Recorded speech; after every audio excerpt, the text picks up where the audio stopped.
Well,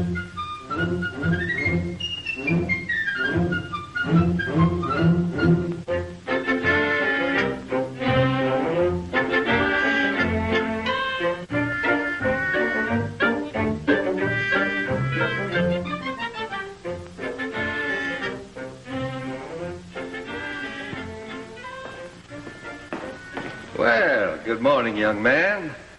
I'll bet you're going fishing up to Mill Pond. Yeah, I was fishing at Mill Pond until I snagged my hook. Got a bite, then you gave it a big pull. Yeah, and when my line came up, the hook was gone. Well, you can't catch fish without a hook, that's sure. Have you got a new hook? Well, now that depends on the size. There's bass, carp, whitefish, perch, maybe bluegills. After bluegills? Yes, sir. Got one that size? Maybe yes, maybe no. Ah, here's one. The last one. Gee, swell. Better be careful of this, at least until I get some more next week. How much, Mr. Foster? That will be exactly 1 big penny. Where do you get your hooks, Mr. Foster? Why, I buy them from the wholesaler. And he makes them? Well, not exactly. He just handles them for stores like this, only in big quantities. Thank you. Who does make them, Mr. Foster? The manufacturer and others. Don't exactly know, son. It goes back a long way. Yes, sir. A real long way. Clear back to the Mesabi Range in Minnesota. Tommy's fishhook is in there, although a little hard to recognize at present. These are ore boats loading at Duluth. In your mind's eye, you can see Tommy's fishhook here, together with trucks, jeeps, bridges, skyscraper skeletons, guns, and battleships. Now, the basic material for the fishhook goes through refinement, first in the blast furnace. Then, in the open hearth where the metal flows down a fiery flume. Out of the inferno of the soaking pit comes the steel ingot, strong in its purity. An awful big chunk of metal for just a fishhook, to be sure, but that's not all. Here in the rolling mill, we begin to separate the bridges, skyscrapers, refrigerators, plows, guns, and carving knives from Tommy's fishhook. Now we can forget about motor cars and rails and girders and all the rest. Now we're working for Tommy. For 1 million Tommies all over America who like to fish and who expect to get fishhooks when they want them. Yes, we had to reach back a long way for that hook, to half a dozen states, a score of industries, and 100 skills and crafts. And yet, Tommy's penny was the only cash transaction from the iron mine to the fish line. How is this possible? Well, let's go back again. All you see is men at work, working for wages that raise families. But look closer, with understanding, and you will see the evidence of an amiable and invisible servant, credit. The vital power by which men and nations exchange goods and services. An action stimulated and kept strong by confidence shown and promises fulfilled. And this friendly phantom works for every one of us, every day of our lives, if we treat him fairly and keep our word. You recognize him quickly in some of his more familiar services. Sunday morning in church, everybody will be saying those 2 Halpin boys, Timmy and Tommy, are the best dressed boys in town. Yeah, and in 6 months, they'll have outgrown them. They're shooting up like a couple of weeds. Sure, I know. But it's good for you and it's good for me. Okay, boys, you can take them off now. Shall I charge it? Well, how do I stand? As if I'd ask if I didn't know. Just a small balance. Like I always say, let me have lots of customers like the Halpins. Okay, Herman, charge it. Of course, that sounded familiar. Here's another example. I'm expecting some nice chickens in, Mrs. Halpin. Shall I save 2 good-sized broilers for you? Why, yes. For Sunday, that'll be fine. Say, Mr. Hargraves, the boys are with their father. Would you please help me with these? Why, of course. I'll put your charge slip right in this bag here. Sure, you're familiar with credit in that form. And credit often enters our lives early because credit principles are part of our early experience, character training, and personal ambition. Timmy Halpin, older brother of the fisherman we met, has a problem. A deep and perplexing problem. Something I can do for you, my lad? Well, sir, I'd like to rent a lawnmower. Well, that's easy. Just 50 cents a day and a $5 deposit. You get that back soon as you return the mower. Here, let me give you a tip. Take that one. I just sharpened it and it runs fine. That's swell. But there's just one thing. Oh? What's that? Well, I haven't got the money. No money. Well, that is a problem. But I can pay you tomorrow. Is that so? How? Well, I've got 3 jobs that'll pay $1.50 each for today and tomorrow. I thought maybe if I could pay you after I got paid. Uh-oh. Trying to swing a deal, eh? Huh? A deal? Sure, I know. What you want is credit till closing time tomorrow. Isn't that it?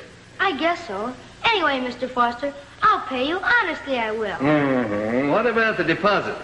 And I know you bring the mower back in good shape. I promise, Mr. Foster. Honest, I'll take real good care of it. I'll look out for stones. Yes, that's easy said now. Look, you seem to know me. Do I know you? What's your name? Timmy Halpin. Timothy Halpin. My dad bought my bike here. Halpin.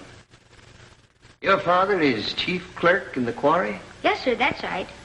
And doesn't he umpire in the county baseball league? Yes, sir, that's my dad, all right.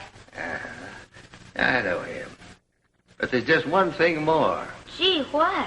And I know you can handle the 3 jobs today and tomorrow. That's hard work. Here, let me feel your muscle. Well, say, you are strong. Yeah, I say you could handle the jobs all right.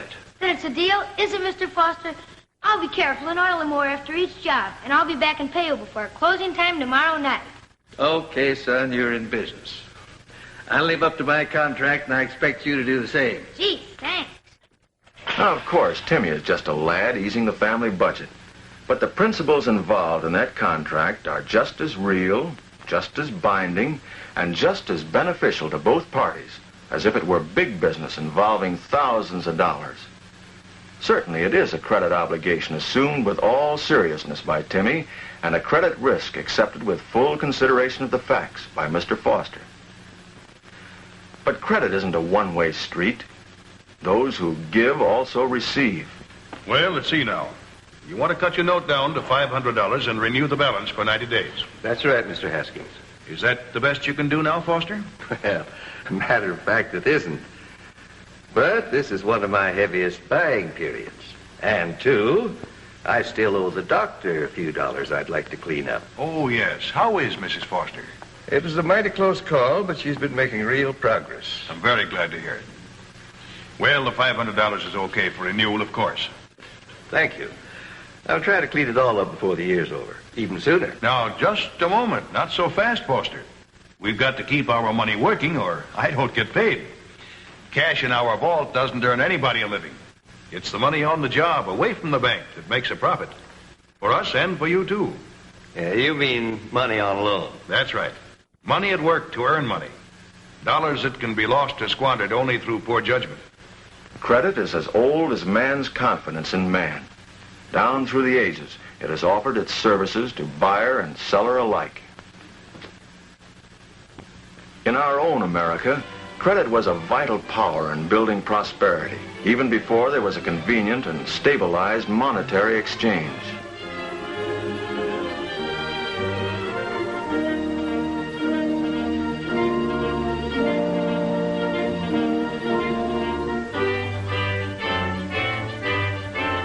A cash transaction is confined to value for value received, and even exchange. But credit is much more, because credit ties in faith in the future with the present. There's a promise to perform and a mutual obligation for 30, 60, 90 days, or even longer. Hello, Joe. Hi, Sam. Well, here you are. A bundle of pelts are brought down from the North Country. I was kind of hoping maybe you'd take all of them. What are they worth to you? Well, to be frank, they ought to bring about 2 shillings apiece, dressed in Philadelphia. I reckon we can make a deal for all of them. That is, if you take payment in trade goods. Suits me. What good's money trading with the Indians? Suppose we make up the value in cooking pots, knives, beads, red cloth, and a few traps. Same as on your previous trip? Well, I can't take many pots and pans on horseback. I reckon you better work out the trade mostly in needles and pins, beads, threads, stuff I can carry in my saddlebag. Why don't you take along a pack horse and make yourself some real money? It takes money to make money. I'm worth what those skins are worth, nothing more. How long you been dealing with the Indians? Since the British and the Tories left, nigh on to 10 years. You managed to get along pretty well with them? No trouble? Well, sure I get along with them. It's easy. I treat them square, and they bring me their best pelts. I live with them when I'm in their country, and I don't deal in firewater. Some say you can't trust Indians. Say they'll turn on you like as not. I never found it so. They look forward to my coming. But the squaws call me the needleman. Steel's better than fish bones for stitching up deerskin. Sam, how about me staking you to a pack horse and a full load of merchandise? You mean you trust me? I ain't the charitable kind, Sam. I'm in business to make a profit. And I can't get a profit from stock on the shelves gathering dust. You sell the stuff and we'll both profit. Well, what about the extra horse after I get rid of the load? He'll eat up most of my profits. Bring him back loaded with pelts. He'll carry 3 times as much as your riding horse. And if worse comes to worse, sell him. He's worth more up north than here. I'll be gone likely 6 months, Joe. Can you wait that long to get your money back? We'll calculate the profit to make it worth the wait. Oh, still, you're taking a chance. A risk, yes, but a chance, no. There's a difference. A risk you figure and make it worthwhile. Chance is blind gambling. I don't gamble. Well, thanks for trusting me. Take my own judgment alone, Sam. A lot of people speak well of you. I know I asked. So why don't you let me make up a load for you? It's a deal. I'll tally up the stuff and give you a copy of the list. Say, I was thinking we ought to make at least $200 this trip if all goes well. 200 this trip, 500 next trip. Huh? With 3 horses and another man helping you. Hey. Thus, even in the days when pelts were bartered for needles and beads, pots and pans, credit was the mainspring of trade and prosperity. Credit confidence based on reliable information sheds light on the nature of the risk involved and the reward to be expected. Then the flow of trade surged westward in increasing volume across the Cumberland Trail and the Erie Canal to the Central Plains.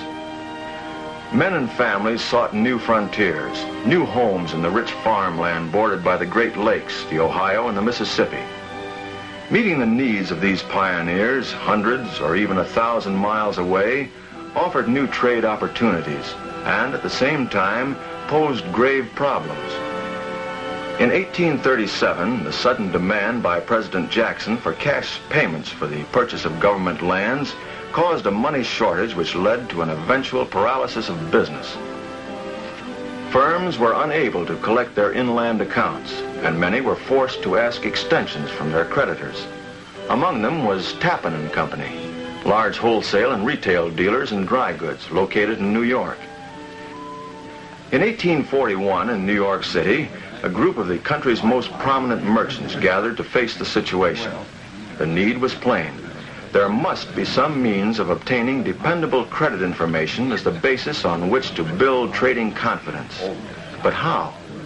In my father's time, we traded within 100 miles of the coast. He knew the men he was dealing with, knew them personally, how able they were, and how much you could depend upon them to live up to their words. Those days are past. Now you're asked to load a wagon or a canal boat with merchandise for somebody you never heard of. Some as far away as Cincinnati or St. Louis. It's bad enough to get paid with their high discount paper and lose your profit. Even worse, 6 months or a year later, you may learn that the trader has flown the coop or is operating under another name and lose your capital, too. I'd rather have shorter terms, smaller profits from people I know. The need is there. people in new settlements and growing cities want merchandise. They pay well for what they get, and we can't ignore them. There must be some way of picking the honest country traders and jobbers. How? Who can pick the sheep from the goats? I ask you, is it worth it? Ask Louis Tappan. A few years ago, the Tappans could have written their note for $1 million, but they were nearly wiped out by bad credit risks in our brave new land of opportunity. Yes, but I hear they've recovered much of their losses. I'll say this for the Tappans. They took the blow all by themselves, paid off every one of their creditors. Arthur's back in the silk business, and Louis has got some new wrinkle which we shall hear about presently. They've got plenty of gumption, there's no denying. A.T. Stewart thinks highly of Louis Tappan's financial and credit judgment. Stewart is as tough as steel, but a reasonable and far-seeing man for all that. Very well, gentlemen, shall we get down to business? I shan't waste time on preliminaries. We're all faced with the same problem. Our country is a victim of growing pains. My brother and I have had our share of aches from what occurred beyond the Blue Ridge. So have others here. But I am full of hope and confidence. Beyond the horizon, a great new land is building. Hundreds of thousands of our people have already gone west. Others will follow. They need our coastal merchants of Boston, New York, Philadelphia, and Baltimore as suppliers. We need them as customers and consumers of our goods. And go broke extending credit to irresponsible country merchants. Unless I know them, I don't sell them. I think I can appreciate the irony of that comment better than most of you in this room. Yet I still say to you that the fault does not lie in credit, but rather in its abuse, due to faulty information or lack of any information on which credit risks are accepted. The calculated risk depends on the light thrown on the hazard. Anyone who ships on terms beyond the Appalachians is no merchant. He's a gambler. I hear of hundreds of new traders in Ohio, Indiana, and Illinois. But I'm not shipping them unless I know them to be capable, dependable merchants. That's my point. Each of us knows only a small number of the new businesses that are coming into being in the Western Territory. But among us all, we can set up a working program of credit responsibility that will enable the worthy trader to get his goods promptly without a lot of wasted time over references, half of which are fraudulent or meaningless. What are you trying to say? Simply this. Confidence is the life-giving power of credit, and we are wasting its force. Each of us is stumbling along, guided by the feeble candle of his own individual experience, when we should be combining and sharing our united knowledge to drive out ignorance and chance. Credit flourishes in light and withers in darkness. Before you say any more, I want you to know that my credit files represent a considerable investment in effort and expense. I consider them strictly confidential. Suppose I were to offer to hold your files and my files and say Stewart's in joint confidence. Who'll guard your files? The militia?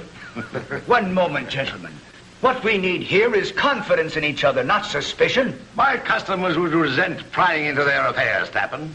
Not when they find they get their goods delivered quicker. They'll soon come to a realization that credit moves faster on facts than on fear. You mean you would rely on our ledger experience only? Indeed not. It is my plan to appoint confidential agents in the principal communities of 14 states, covering the main trading centers of the whole nation. These agents would be the highest type men we can attract, with sound business perception and high integrity. Then what will they do? They'll make a list of local traders, make note of new enterprises, withdrawals, and failures. They'll indicate the credit worthiness of local merchants, with some appraisal of character and capital. Well, that sounds reasonable to me, if it can be done. I say it's fantastic. It's against human nature for competitors to join in such pool. Eastern merchants would avoid it like the plague. Listen, gentlemen. I have the largest mercantile credit files in New York, probably greater than all of yours put together. If you will join with me, my files go to Tappan tomorrow for his mercantile agency. You can count me in. Well, I'll string along. I've got to. I've changed my mind. I'm for it. And I can send you the names of some good confidential correspondents in New England and towns along the Erie Canal. Good. Excellent. Let's make a beginning right now. And so in 1841, out of grim necessity and out of the commercial growing pains of a nation, was born the first mercantile agency, now better known as Dun & Bradstreet. It provided impartial credit reporting for the first time and offered a pattern of confidence which sparked a new life in the expanding Western trade. Paced by reliable business reporting, credit dollars moved out, building canals and railroads on European as well as American capital, developing raw materials, and creating centers of trade that grew into cities wherever the trails crossed. Syracuse, Buffalo, Cincinnati, Chicago, St. Louis, Omaha, and Kansas City are monuments to the surge of a nation rolling westward on the wheels of trade. Wheels powered by credit dollars, minted of knowledge and backed by faith. Through the years, the power of credit became the greatest factor of progress and economic growth in the history of nations. This power is shown in big credit and small credit, personal and commercial credit, bank credit and government credit, long-term and short-term credit. It influences every phase of modern life. Today, more than a century after the beginning of impartial credit reporting, credit is more than ever the hidden sinews of commerce. But its processes are perhaps more easily understood in the sharp focus of a detailed example, like Mr. Foster replenishing his stock with an order to the wholesaler. Say, Russ, here's an order from Foster Hardware. What's new on this fellow Foster?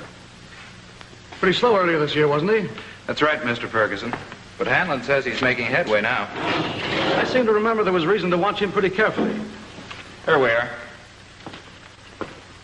He owed a balance of $66 on June 1st, but he cleaned up in July. Hasn't been on the books since then. He was running about a month slow last spring.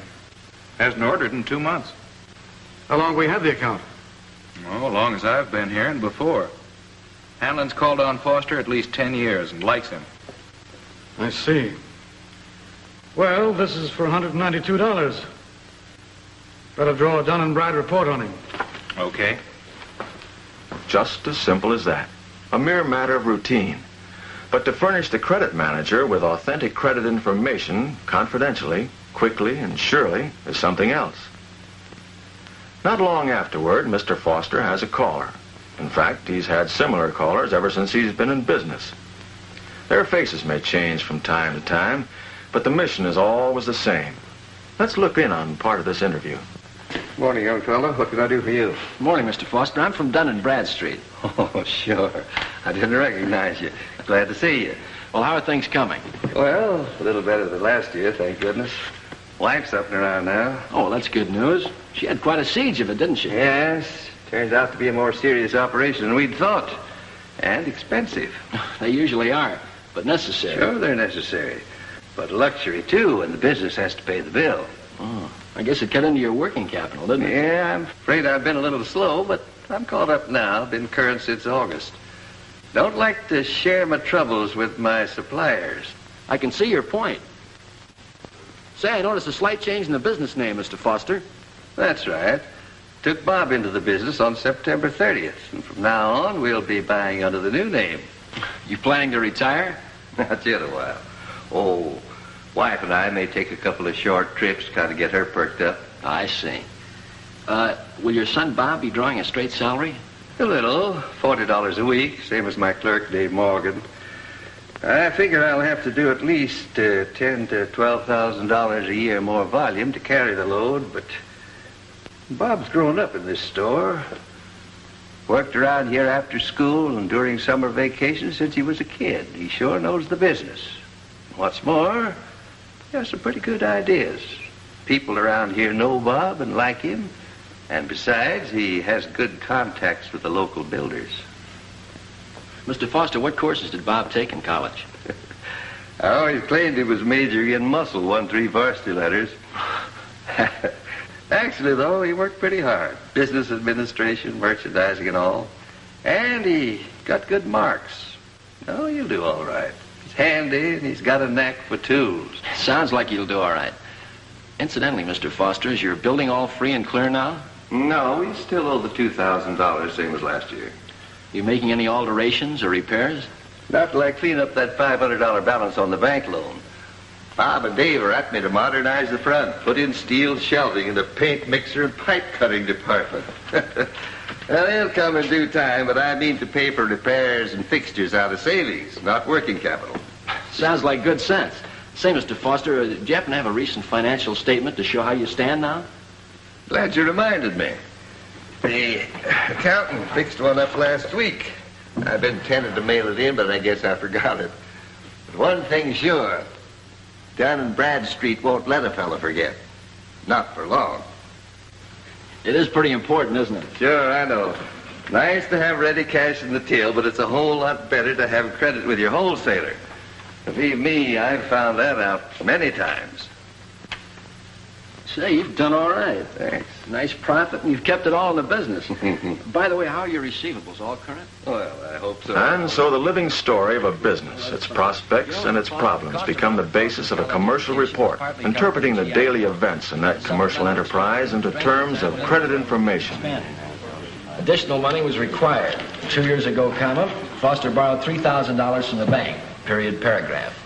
This in itself would have caused no great financial strain, but his wife became ill the following spring, and Foster was due more than $1,000 above and over his regular salary to pay medical bills, period. This was reflected in slowness, up to 28 days, No, correction, 25 days, In the payment of trade bills, which first showed up in the fall of the year, period, paragraph. In the first 9 months of this year, however, sales increased about 20% over those in the same period of last year. A larger profit was earned, period. The 9 months apostrophe, earnings of $2,585 were retained, semicolon. Working capital was increased by $2,600. And that report will be influential wherever Mr. Foster requires testimony of his right to the confidence of others. Mr. Ferguson, here's the report on Foster. I see he's taken his son into business with him. Maybe that's good news and maybe not.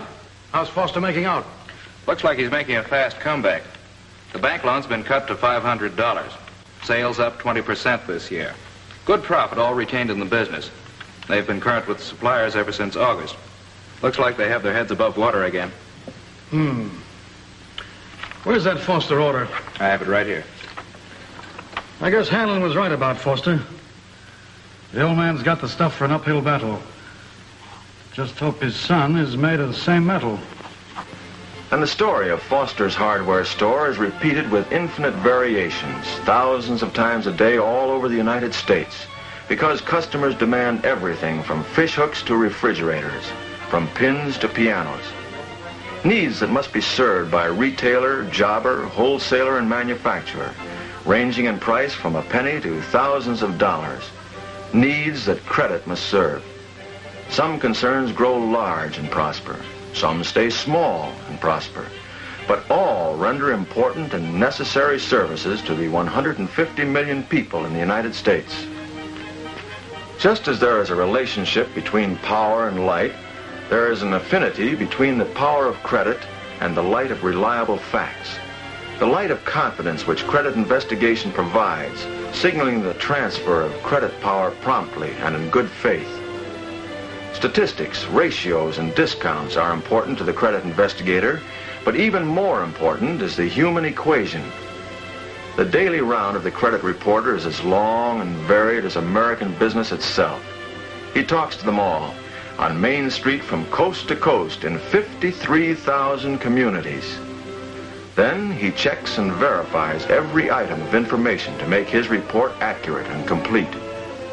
From cities, towns, and hamlets, these reports flow first to the local offices of Dun & Bradstreet and then to the main reservoir in New York, where information on 2.5 million commercial and industrial businesses, large and small, is available in the same form as the report on Foster hardware. And because Mr. Foster's buying needs radiate in many directions for crockery, glass, paint, electrical goods, tools, and seeds, copies of the Foster report are available to suppliers in the territories where he makes his purchases. 150 Dun & Bradstreet Mercantile Agency offices serve the country through small offices as well as large. Remember how eagerly the wholesaler's credit manager scanned that Foster report? What was he looking for? What did it tell him? Well, the change in business name for one thing, the experience of the management, what they sell and how they sell it, financial progress as reflected by the recent balance sheet, the story of that progress, and finally, the record of payments to other suppliers. All this and more, too, is reflected in the improved credit rating change. And that change in Foster's name and the advance in his rating are just two of the 6,500 similar changes made every day in keeping the Dun & Bradstreet record of American business constantly alive for the confidential and exclusive use of the grantors of credit. Those 6,500 changes are a sensitive barometer of the daily change, great and small, in American business. Every 2 months, the huge Dun & Bradstreet reference book is revised. Names of manufacturers, wholesalers, and retailers, both large and small, are added. Rating changes recorded, and defunct concerns deleted. In all, 300,000 changes for the 60-day period. Every line in the reference book is the lead of a story often crammed with adventure, suspense, climaxed in success, or adversity. Yet each is but a chapter of an unfinished serial to be continued, as long as the enterprise remains in business. And behind our advancing civilization is the might of credit, the power that helps to process goods, from raw materials to finished products for the Halpins and for 41 million other American families, supplying them with food, clothing, and other necessities and luxuries that establish the high level of the American standard of living. In Daconia, Michigan, and in every metropolis and crossroads of the nation, credit, the invisible and amiable servant, helps to move merchandise next door, a mile away, or across the continent. Credit has the power to do almost instantly what cash would need weeks or months to accomplish. Besides, there isn't enough cash in the entire country to keep our economic system in operation for as much as a single day. In scarcely more than a century and a half, the credit system of America has energized the mind and muscles of our people for the conquest of a continent and the development of its raw material resources. The speed with which America has grown to be the mightiest nation on earth has no parallel in history. The free flow of credit provides the pulse of power for our industry in peace or war, and fortifies our morale in times of political anxiety. American credit offers strength and hope to the peoples of the world whose liberties are endangered. The American credit system, as a symbol of free, competitive action, is a beacon of faith toward the future. For the credit of a nation, like the credit of its citizens, is based on character. Great men of all ages have recognized the boundless creative strength of credit. Commoners have risen to high places on its power, made kings and emperors do their bidding.